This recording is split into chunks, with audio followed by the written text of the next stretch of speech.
അസ്സലാമു അലൈക്കും വറഹ്മത്തുള്ളാഹി. പ്രിയപ്പെട്ടവരെ, സൂറത്തുൽ ബഖറ 238-ാമത്തെ ആയത്ത്, വിശുദ്ധ ഖുർആൻ 39-ാമത്തെ പേജ് നോക്കിയാൽ ഹാഫിദു അലസ്സലവാതി വസ്സലാത്തിൽ വുസ്താ എന്ന് കാണാം.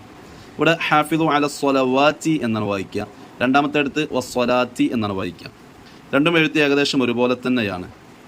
വാവിന് മുകളിൽ ഫത്ഹ ഉണ്ടായതുകൊണ്ട് അലസ്സലവാതി എന്ന് വാവിന് ഫത്ഹ കൊടുത്ത് അതോടുകൂടെ വാവിനെ നീട്ടാൻ ചെറിയൊരു അലിഫും അവിടെ മുകളിൽ എഴുതി കൊടുത്തിട്ടുണ്ട് അല്ലേ. അതുകൊണ്ട് തന്നെ ഹാഫിദു അലസ്സലവാതി എന്നാണ് അവിടെ ഓതേണ്ടത്. അതേസമയത്ത് രണ്ടാമത്തെ അടുത്ത് വസ്സലാത്തി എന്നേ ഉള്ളൂ. വാവുണ്ട്, വാവിന് മുകളിൽ അലിഫാണ്.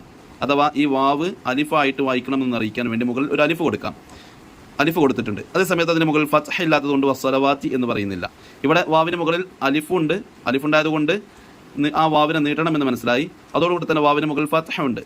ഇവിടെ വാവിന് മുകളിൽ ഫത്ഹ ഇല്ലാത്തത് കൊണ്ട് നമ്മളിവിടെ വസ്സലാത്തി എന്ന് പറയുള്ളൂ. അപ്പോൾ ഇവിടെ ഹാഫിദു അലസ്സലവാതി വസ്സലാത്തിൽ വുസ്താ എന്നാണ് ഓതേണ്ടത്.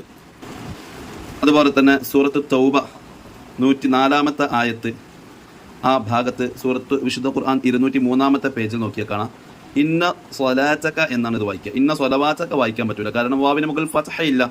അപ്പോൾ ലാബിന് ശേഷം വാവ് എഴുതിയിട്ടുണ്ടെങ്കിലും വാവല്ല അത് വായിക്കുക, അലിഫായിട്ട് വായിക്കണമെന്ന് അറിയിക്കാൻ വേണ്ടി അതിന് മുകളിൽ അലിഫ് കൊടുത്തിട്ടുണ്ട്.